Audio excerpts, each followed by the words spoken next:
ವಿದ್ಯಾರ್ಥಿಗಳೆಲ್ಲರಿಗೂ ನನ್ನ ನಮಸ್ಕಾರಗಳು.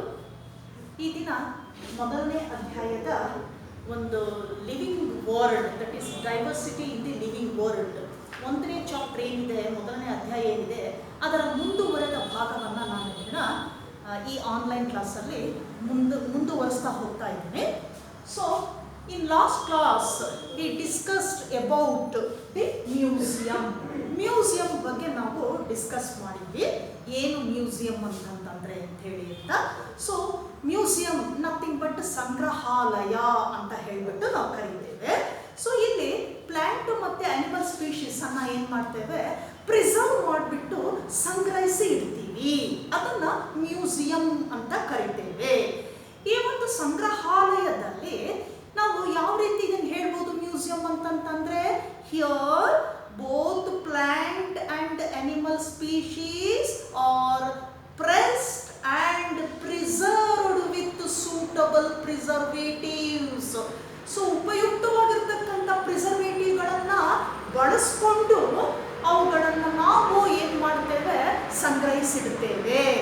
So these specimens preserved in jars or containers, ಇವುಗಳನ್ನು ಸೂಕ್ತವಾಗಿರ್ತಕ್ಕಂತಹ ಜಾರ್ಸ್ಗಳಲ್ಲಿ, ಕಂಟೈನರ್ಸ್ಗಳಲ್ಲಿ ನಾವು ಅದನ್ನು ಸಂಗ್ರಹಿಸಿಡ್ತೇವೆ. ಸೊ ಇಲ್ಲಿ ಪ್ರಿಸರ್ವೇಟಿವ್ ಯಾಕೆ ಹಾಕ್ತೀವಿ ನಾವು ಅಂದಾಗ, ಅದು ಅನೇಕ ವರ್ಷಗಳವರೆಗೆ, ಅನೇಕ ದಿನಗಳವರೆಗೆ ಯಾವುದೇ ರೀತಿಯಾಗಿರ್ತಕ್ಕಂತಹ ಹಾಳು ಆಗದೆ ಇರೋ ಹಾಗೆ, ಡ್ಯಾಮೇಜ್ ಆಗದೆ ಇರೋ ಹಾಗೆ ಅದನ್ನು ನಾವೇನು ಮಾಡ್ತೇವೆ, ಪ್ರಿಸರ್ವ್ ಮಾಡುವಂತಹ ಒಂದು ಉದ್ದೇಶದಿಂದ ಪ್ರಿಸರ್ವೇಟಿವ್ ಅನ್ನು ಬಳಸ್ತೇವೆ. Here in museum both plant and animal species are preserved with suitable preservatives in jars and containers.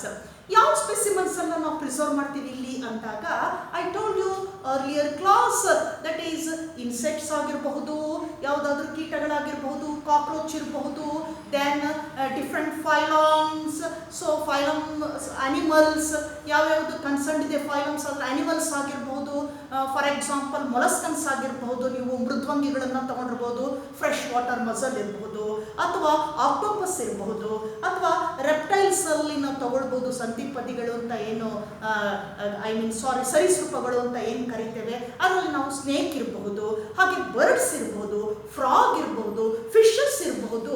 ಹೀಗೆ ಸ್ಪೆಸಿಮನ್ಸ್ ಅನ್ನ ನಾವೇನ್ ಮಾಡ್ತೇವೆ, ಅಲ್ಲಿ ಪ್ರಿಸರ್ವೇಟಿವ್ ಅನ್ನು ಬಳಸಿಬಿಟ್ಟು ಪ್ರಿಸರ್ವ್ ಮಾಡ್ತೇವೆ ಫಾರ್ ದಿ ಫ್ಯೂಚರ್ ಸ್ಟಡೀಸ್ ಅಂತ ಕರಿತೇವೆ, ಮುಂದಿನ ಒಂದು ಅಭ್ಯಾಸಕ್ಕಾಗಿ ಅಂತೇಳಿ.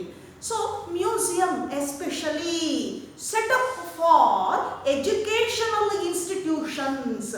ಯಾವ ಉದ್ದೇಶಕ್ಕೆ ಇದನ್ನು ಸೆಟಪ್ ಮಾಡಿರ್ತಾರೆ ಮ್ಯೂಸಿಯಂ ಅನ್ನ ಅಂದಾಗ, educational institutions like schools and colleges. ಏನು ಸ್ಕೂಲ್ಸ್ ಮತ್ತೆ ಕಾಲೇಜಸ್ ಅಲ್ಲಿ ಸೊ ವಿದ್ಯಾಭ್ಯಾಸ ಮಾಡುವಂತಹ ವಿದ್ಯಾರ್ಥಿಗಳಿಗೆ ಉಪಯುಕ್ತವಾಗುವುದಕ್ಕೋಸ್ಕರ ಈ ಮ್ಯೂಸಿಯಂ ಅನ್ನ ಸೆಟಪ್ ಮಾಡಿರ್ತಾರೆ. ಯಾಕೆ ಅಂದರೆ, ವಿದ್ಯಾರ್ಥಿಗಳು ಅವರ ಒಂದು ಸಿಲೆಬಸ್ ಅಲ್ಲಿ ಯಾವುದೋ ಒಂದು ಪ್ರಾಣಿ ಇರಬಹುದು ಅಥವಾ ಸಸ್ಯದ ಬಗ್ಗೆ ಅವರು ಮಾಹಿತಿಯನ್ನು ತಿಳ್ಕೊಳ್ಬೇಕಾಗಿರುತ್ತೆ. ಅದನ್ನ ಮ್ಯೂಸಿಯಂಗೆ ಭೇಟಿ ಕೊಟ್ಟು ಅಲ್ಲಿರ್ತಕ್ಕಂತಹ ಆ ಪ್ರಾಣಿಯನ್ನು ಅಥವಾ ಸಸ್ಯವನ್ನ ಅಬ್ಸರ್ವ್ ಮಾಡಿ ಅದರ ಬಗ್ಗೆ ಮಾಹಿತಿಯನ್ನ, ಅದರ ಬಗ್ಗೆ ಗುಣಗಳನ್ನ ಅವರೇನ್ ಮಾಡಬಹುದು, ತಿಳ್ಕೊಳ್ಳಿಕ್ಕೆ ಬಹಳ ಯೂಸ್ಫುಲ್ ಆಗಿರ್ತಕ್ಕಂಥದ್ದು ಈ ಒಂದು ಮ್ಯೂಸಿಯಂ ಅಂತ ಕರಿತೇವೆ. So it is useful for research studies. ಸಂಶೋಧನೆಗೆ ಬೇಕಾಗಿರುವಂತಹ ಮಾಹಿತಿಯನ್ನು ಕೂಡ ಇದರಿಂದ ನಾವು ಪಡ್ಕೊಳ್ಬಹುದು. Then laboratory studies, ಏನು ನಾವೊಂದು ಪ್ರಯೋಗಾಲಯಗಳಲ್ಲಿ ನಾವು ಅಭ್ಯಾಸ ಮಾಡ್ತೇವೆ, ಅಲ್ಲಿ ಬೇಕಾಗಿರುವಂತಹ ಮಾಹಿತಿಯನ್ನು ನಾವು ಮ್ಯೂಸಿಯಂಗೆ ಭೇಟಿ ಕೊಟ್ಟು ಆ ಪ್ರಾಣಿಗಳಲ್ಲಿ ನೋಡಿ ನಾವು ಅದನ್ನೇನು ಮಾಡ್ಬೋದು, ಮಾಹಿತಿಯನ್ನ ಸಂಗ್ರಹಿಸ್ಕೊಳ್ಬಹುದು.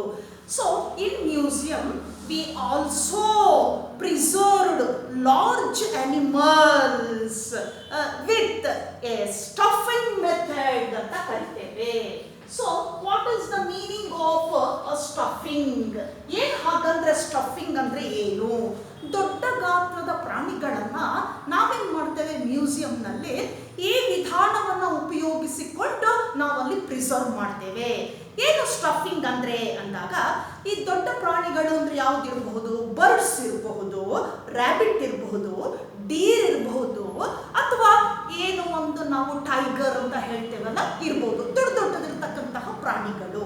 ಈ ಪ್ರಾಣಿಗಳನ್ನು ನಾವು ಪ್ರಿಸರ್ವ್ ಮಾಡಬೇಕಾದ್ರೆ ಹೇಗೆ ಮಾಡ್ತೀವಲ್ಲಿ ಅಂದಾಗ, ಸೊ ಅದು ಸತ್ತಾಗ ಅಂದರೆ ನ್ಯಾಚುರಲ್ ಆಗಿರಬಹುದು ಡೆತ್, ಅಥವಾ ಆಕ್ಸಿಡೆಂಟಲ್ ಆದರೂ ಆಗಿರಬಹುದು. ಸೊ ಅದ್ರ ಒಳಗಡೆ ಇರುವಂತಹ ಇಂಟರ್ನಲ್ ಏನು ಪಾರ್ಟ್ಸ್ ಏನಿದೆ ಅಂದರೆ ಅದರ ಮಾಂಸವನ್ನು ಹೊರ ತೆಗೆದು then so packed with the suitable material or some material like cotton or straw ಅಂತ ಕರಿತೇವೆ. ಅದ್ರ ಒಳಭಾಗದಲ್ಲಿರ್ತಕ್ಕಂಥ ವಸ್ತುವನ್ನೆಲ್ಲ ತೆಗೆದುಬಿಟ್ಟು, ಆ ಮಾಂಸವನ್ನೆಲ್ಲ ತೆಗೆದುಬಿಟ್ಟು ಅದರ ಒಳಭಾಗಕ್ಕೆ ಈ ಮಟೀರಿಯಲ್ ಹತ್ತಿ ಅಥವಾ ಏನು ಹುಲ್ಲು ಕಡ್ಡಿ ಅಂತೀವಲ್ಲ, ಸ್ಟ್ರಾ ಅಂತ ಹೇಳ್ತೀವಲ್ಲ, ಅದನ್ನು ತುಂಬಿಟ್ಟು ಪ್ಯಾಕ್ ಮಾಡ್ತಾರೆ. Then preserved in the museum. ಹೀಗೆ ಮಾಡೋದ್ರಿಂದ ಲಾಂಗ್ ಟೈಮ್ ಏನಾಗುತ್ತೆ, ಯಾವುದೇ ರೀತಿಯಾಗಿರ್ತಕ್ಕಂಥ ಡ್ಯಾಮೇಜ್ ಇಲ್ಲದೆ ಏನು ಮಾಡ್ಬೋದು, ನಾವಲ್ಲೇ ಸಂಗ್ರಹಿಸಿ ಇಡಬಹುದು. ಆ ಮೆಥಡನ್ನು ಸ್ಟಫಿಂಗ್ ಅಂತ ಕರಿತೇವೆ. So we also kept stuffed animals in the museum. ಅಂತಹ ಪ್ರಾಣಿಗಳನ್ನು ಸ್ಟಫ್ಡ್ ಅನಿಮಲ್ಸ್ ಅಂತ ಕರಿತೇವೆ. So this is the brief summary of museum. Coming to the next one, that is zoological parks ಅಂತ ಕರಿತೇವೆ. So popularly known as zoo ಅಂತ ಹೇಳ್ತೇವೆ. So zoological parks, zoo ಅಂತ ಹೇಳ್ತೀವಿ, ಪ್ರಾಣಿ ಸಂಗ್ರಹಾಲಯ ಅಂತ ಹೇಳಿ ಕರಿತೇವೆ ನಾವು ಅದನ್ನ. ಏನಂತ ಡಿಫೈನ್ ಮಾಡೋಣ ಝೂ ಅಥವಾ ಝೂಲಾಜಿಕಲ್ ಪಾರ್ಕ್ ಅಂದಾಗ, here so some wild animals are conserved with the natural habitat and the natural environment under human care. So ಮನುಷ್ಯನ ಕೇರ್ನಲ್ಲಿ ಏನು ಮಾಡ್ತೇವೆ, ಪ್ರಕೃತಿದತ್ತವಾಗಿರ್ತಕ್ಕಂಥ ಪರಿಸರವನ್ನು ಒದಗಿಸಿ ಅಲ್ಲಿ ಈ ಕಾಡು ಮೃಗಗಳನ್ನು ಏನು ಮಾಡ್ತೀವಿ, ನಾವಲ್ಲೇ ಕನ್ಸರ್ವ್ ಮಾಡ್ತೇವೆ, ಮೇಂಟೈನ್ ಮಾಡ್ತೇವೆ. ಅಂತಹ ಸ್ಥಳಗಳನ್ನು ನಾವು ಝೂಲಾಜಿಕಲ್ ಪಾರ್ಕ್ಸ್ ಅಥವಾ ಝೂ ಅಂತ ಹೇಳ್ಬಿಟ್ಟು ಕರೀತೇವೆ. ಸೊ ಈ ಝೂಲಾಜಿಕಲ್ ಪಾರ್ಕ್ಸ್ ಇಂದ ಏನು ಬೆನಿಫಿಟ್ಸ್ ಇದೆ ಅಂದಾಗ, so different kinds of people visit to zoo and enjoyed themselves when so they observed those wild animals. ಏನು ಮಾಡ್ತಾರೆ ಅಲ್ಲಿ ಒಂದು ಆ ಝೂಗೆ ಭೇಟಿ ಕೊಟ್ಟಾಗ, ಸೊ ವಿವಿಧ ರೀತಿಯಾಗಿರ್ತಕ್ಕಂಥ ಕಾಡು ಮೃಗಗಳನ್ನು ನೋಡಿ ಸಂತೋಷ ಪಡ್ತಾರೆ. ಎಸ್ಪೆಷಲಿ ಚಿಲ್ಡ್ರನ್ಸ್, ಮಕ್ಕಳು ತುಂಬ ಸಂತೋಷ ಪಡುವಂಥದ್ದು ಆ ಒಂದು ಝೂಗೆ ಭೇಟಿ ಕೊಟ್ಟಾಗ ಆ ಪ್ರಾಣಿಗಳನ್ನು ನೋಡ್ತಾರೆ. ಸೊ ಅವುಗಳ ಒಂದು ಬಿಹೇವಿಯರ್, ವರ್ತನೆ ಹೇಗಿದೆ, ಸ್ವಭಾವ ಏನಿದೆ, ಏನು ಆಹಾರವನ್ನು ತೆಗೆದುಕೊಳ್ತದೆ, ಅವನ್ನೆಲ್ಲವನ್ನು ನೋಡಿ ಖುಷಿ ಪಡ್ತಕ್ಕಂಥದ್ದು.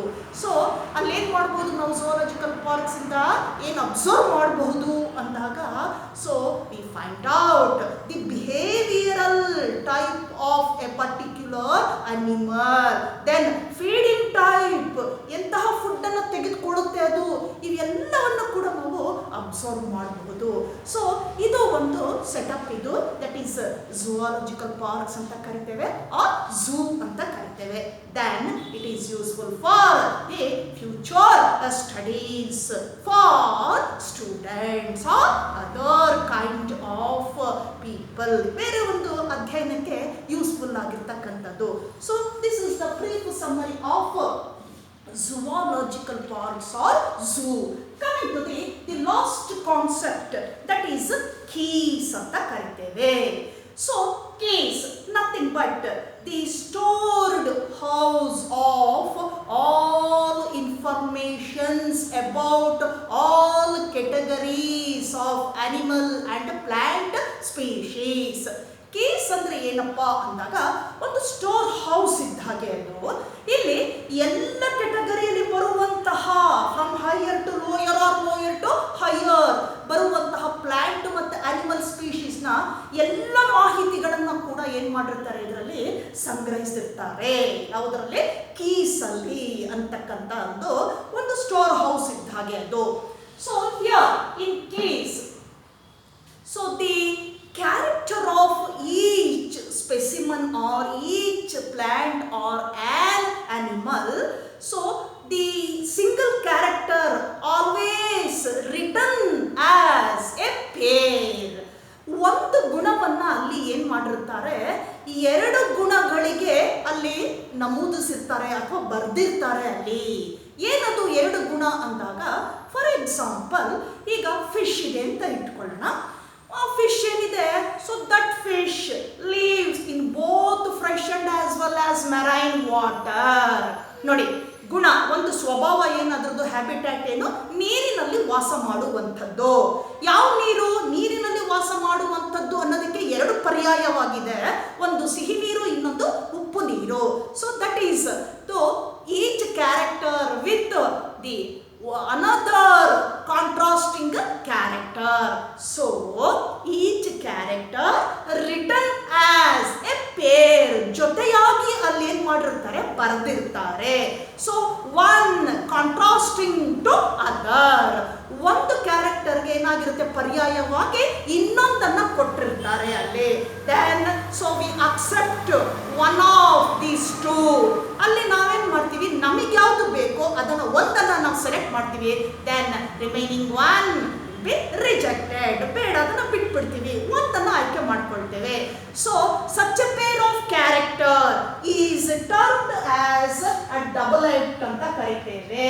ಅದನ್ನ ಏನಂತ ನಮೂದಿಸ್ತೀವಿ ನಾವು, ಅದನ್ನ ಡಬಲೆಟ್ ಅಂತ ಹೇಳ್ಬಿಟ್ಟು ಕರಿತೀವಿ. ಡಬಲ್ ಅಂದ್ರೆ ಎರಡು, ಒಂದು ಗುಣವನ್ನ ಎರಡು ಗುಣಗಳಾಗಿ ನಾವು ಅಲ್ಲಿ ಏನ್ ಮಾಡಿರ್ತಾರೆ, ಅಲ್ಲಿ ಬರ್ದಿಟ್ಟಿರ್ತಾರೆ ಅಲ್ಲಿ. ಸೊ ಆ ಎರಡು ಗುಣ ಜೊತೆ ಜೊತೆಯಾಗಿ ಬರೋದಕ್ಕೆ ನಾವು ಡಬಲೆಟ್ ಅಂತ ಕರಿತೇವೆ.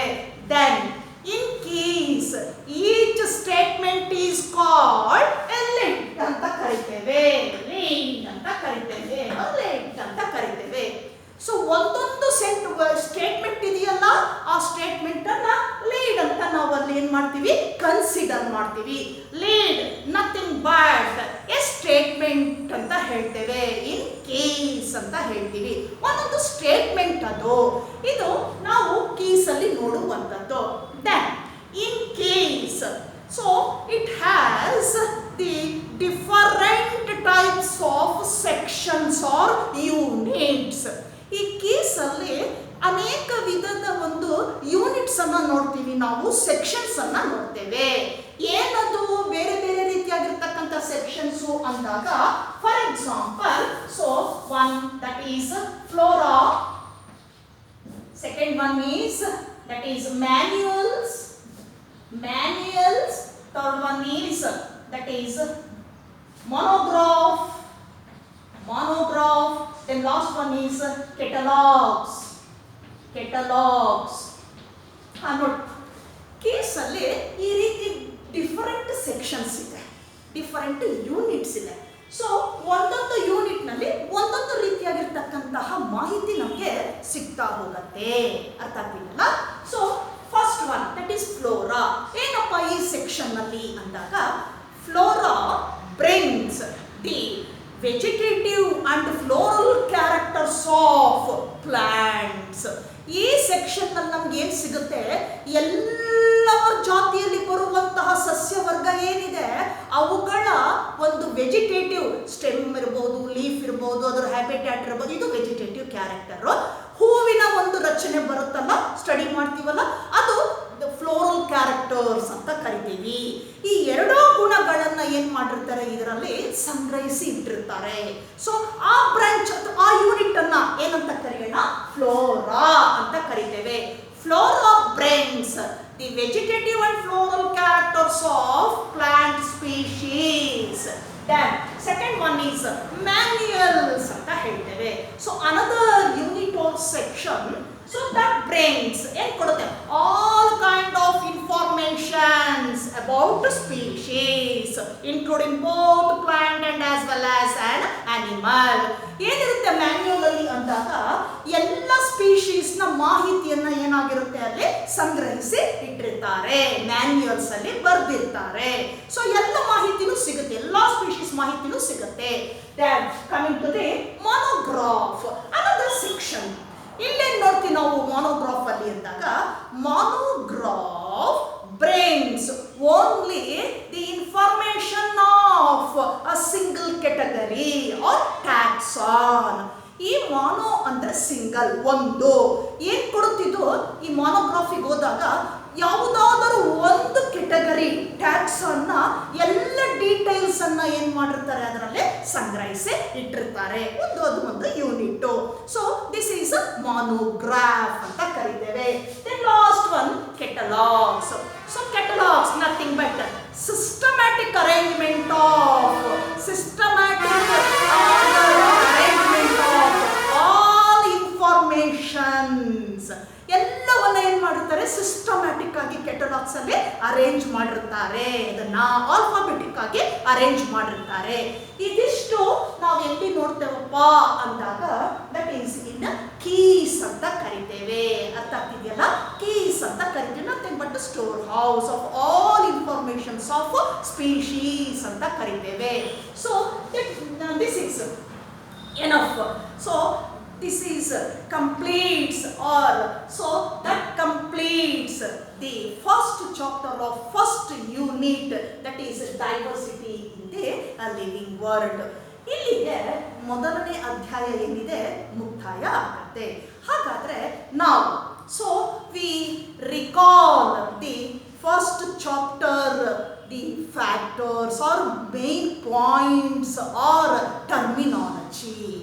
ಈಗ ನಾವು ನೋಡೋಣ, ಒಂದ್ಸರಿ ರೀಕಾಲ್ ಮಾಡ್ತಾ ಹೋಗೋಣ ಮೇನ್ ಪಾಯಿಂಟ್ಸ್ ಅನ್ನ. ಈ ಚಾಪ್ಟರ್ ಅಲ್ಲಿ ನಾವು ಏನೇನನ್ನ ನೋಡಿದ್ವಿ ಅಂದಾಗ, ಸೊ ಫಸ್ಟ್ ಒನ್ ನಾವೇನ್ ನೋಡಿದ್ವಿ ಇದರಲ್ಲಿ identification. Then second one is ನಾಮೆನ್ಕ್ಲೇಚರ್.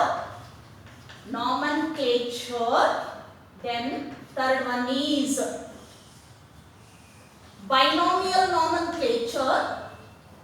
binomial nomenclature. Then fourth one is classification. Then fifth one is that is categories, that is taxonomic categories. Then taxonomic hierarchy. Then taxonomic aids, then botanical gardens, then herbarium,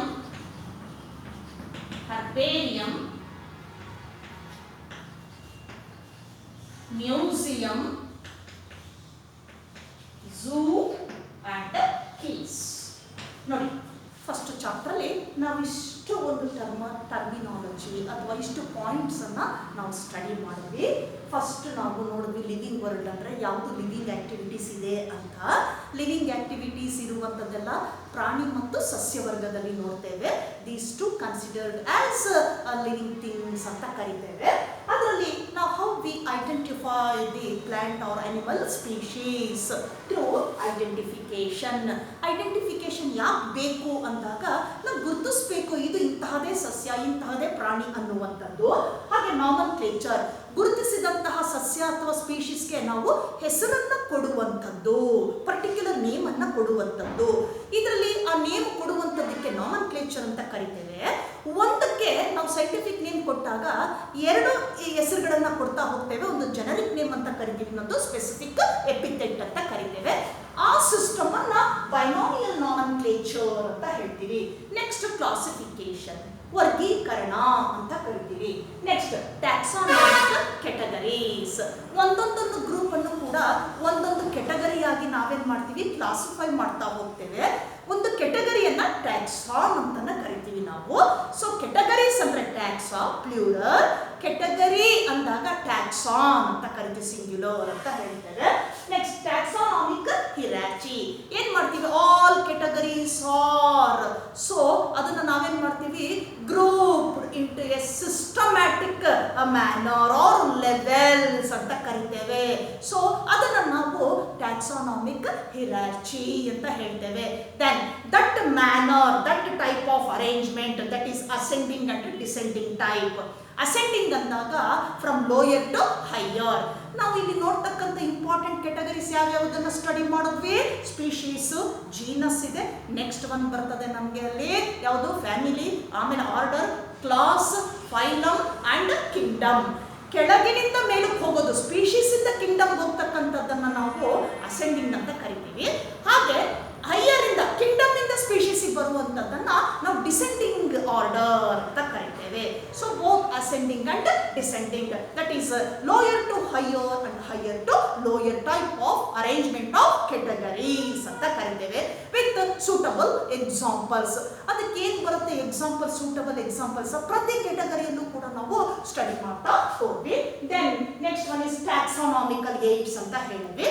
ಟ್ಯಾಕ್ಸಾನಾಮಿಕಲ್ aids ಅಲ್ಲಿ ಏನು ಉಪಯುಕ್ತವಾಗಿರ್ತಕ್ಕಂಥ animal ಅಥವಾ plant species ಏನಿದೆ, ಈ species ಹೇಗೆ how they useful to fields like agriculture, industry, forestry etcetera, ಹೇಗೆ ಇವು ಈ ಕೃಷಿ ಒಂದು ಕ್ಷೇತ್ರದಲ್ಲಿ, ಕೈಗಾರಿಕೆ ಕ್ಷೇತ್ರದಲ್ಲಿ, ಹಾಗೆ ಏನು ಕಾಡು ಅರಣ್ಯ ಅಂತ ಕರಿತೀವಲ್ಲ ಈ ಕ್ಷೇತ್ರದಲ್ಲಿ ಹೇಗೆ ಉಪಯುಕ್ತವಾಗಿದೆ ಅಂತ ಹೇಳುವುದೇ ನಾವೇನಂತ ಕರ್ವಿ ಟ್ಯಾಕ್ಸಾನಾಮಿಕಲ್ ಏಡ್ಸ್ ಅಂತ ಕರ್ವಿ. ಹಾಗೆ ಬಟಾನಿಕಲ್ ಗಾರ್ಡನ್ಸ್, ಇದರಲ್ಲಿ 3 ಫೇಮಸ್ ಬಟಾನಿಕಲ್ ಗಾರ್ಡನ್ಸ್ ಅನ್ನ ನಾವು ಸ್ಟಡಿ ಮಾಡಿದ್ವಿ.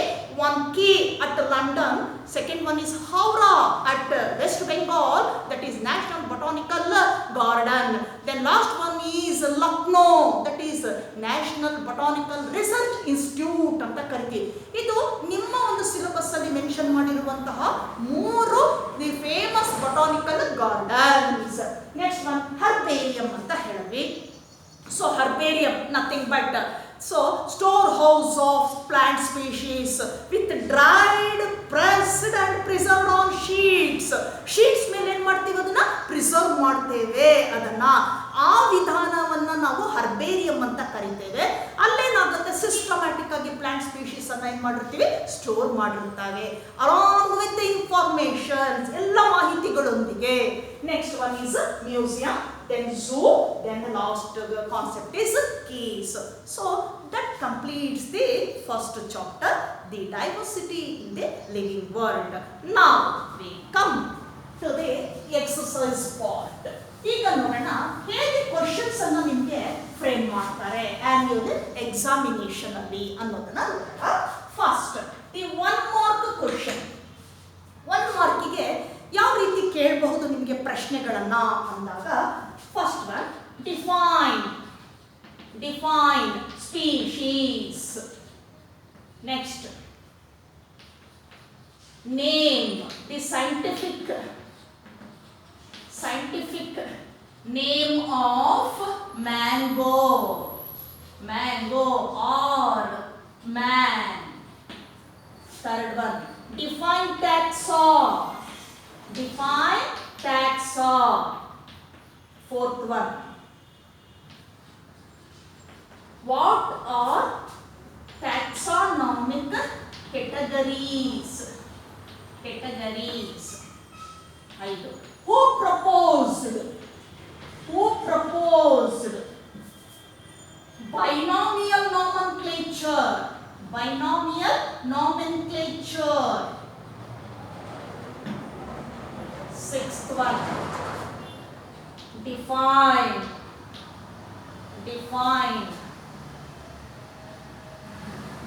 taxon or taxonomy. ಹೀಗೆ 1 ಮಾರ್ಕಿಗೆ ಕೇಳಬಹುದು. Define species nothing but group of individual organism, like that. 1 ಮಾರ್ಕಿಗೆ ಕೇಳುವಂತಹ ಪ್ರಶ್ನೆಗಳು, name the scientific name of mango or man, Mangifera indica, Homo sapiens. Define taxa ಅಂದ್ರೆ ಕೆಟಗರೀಸ್ ಅಂತ ಕರಿತೇವೆ. So that is classification of all categories, that is taxa. What are taxonomic categories? The systematic arrangement of categories. Who proposed binomial nomenclature? ಯಾರು propose ಮಾಡಿದ್ರು? Carolus Linnaeus. He was a botanist. ಹೇಳಿದ್ದೇನಲ್ವಾ, ಅವನೇನ್ ಮಾಡ್ತಾನೆ, ಇದನ್ನ propose ಮಾಡ್ತಾನೆ. ನಾಮನ್ಕ್ಲೇಚರ್, binomial ನಾಮನ್ಕ್ಲೇಚರ್ ಅನ್ನುವಂಥದ್ದನ್ನ propose ಮಾಡ್ತಾನೆ. And also proposed classification, ಅದನ್ನು ಕೂಡ ಪ್ರಪೋಸ್ ಮಾಡಿರ್ತಕ್ಕಂತಹ ಒಂದು ಸೈಂಟಿಸ್ಟ್ ಕೂಡ ಅವನು ಕರೋಲಸ್ ಲಿನ್ನೇಯಸ್ ಅಂತ ಹೇಳ್ತಾರೆ.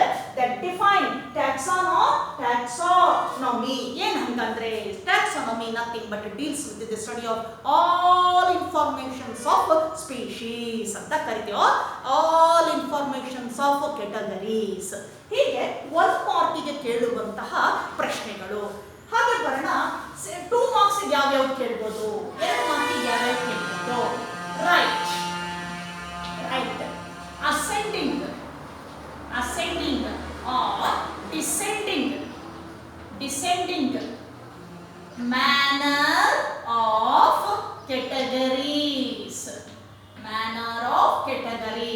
ಬರೆಯುವಂಥದ್ದು. ಜಸ್ಟ್ ತೋರಿಸಿದ್ವಿ ನಾವು. ಸ್ಪೀಶೀಸ್ ಅಸೆಂಡಿಂಗ್ ಅಂದ್ರೆ ಸ್ಪೀಶೀಸ್ ಇಂದ ನೆಕ್ಸ್ಟ್ ಜೀನಸ್ ಇಂದ ನೆಕ್ಸ್ಟ್ ಫ್ಯಾಮಿಲಿಯಿಂದ ಆರ್ಡರ್, ಕ್ಲಾಸ್, ಲೈಕ್ ದಟ್. ಹೌದಲ್ವಾ? ಈಗ ಲೋಯರ್ ಟು ಹೈಯರ್ ಹೋದ್ರೆ ಸ್ಪೀಶೀಸ್ ಟು ಕಿಂಗ್ಡಮ್ ಈ ರೀತಿ ಆರೋ ಮಾರ್ಕ್ ತೋರ್ತಾ ಹೋದ್ರೆ ಅಸೆಂಡಿಂಗ್ ಅಂತ ಕರಿತೀವಿ. ಹಾಗೆ ಹೈಯರ್ ಟು ಲೋಯರ್ ಬಂದ್ರೆ ಯಾವಾಗಲೂ ಏನಾಗಿರುತ್ತೆ arrow mark, so that is downwards ಅಂತ ಕರಿತೀವಿ. ಸೊ ಈ ರೀತಿ ಹೋಗಿರುತ್ತೆ, ಡೌನ್ವರ್ಡ್ ಆಗಿ ಬಂದಿರುತ್ತೆ ಆರೋ ಮಾರ್ಕ್. ಇದು ಡಿಸೆಂಡಿಂಗ್ ಟೈಪ್ ಅಂತ ಕರಿತೀವಿ. 2 ಮಾರ್ಕಿಗೆ ಕೇಳುವಂತಹ ಪ್ರಶ್ನೆ. ಹಾಗೆ ಬರೋಣ. Right systematic arrangement of categories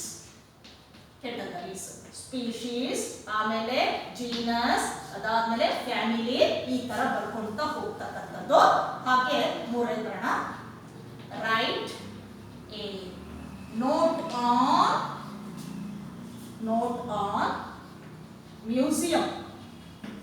ಮ್ಯೂಸಿಯಂಗೆ ಬಗ್ಗೆ 1-2 ಪಾಯಿಂಟ್ಸ್ ಅನ್ನು ಬರೀರಿ ಅಂತ ಕೇಳ್ಬೋದು. ಈ ರೀತಿಯಾಗಿ ಪ್ರಶ್ನೆಯನ್ನ ಕೇಳ್ತಾರೆ.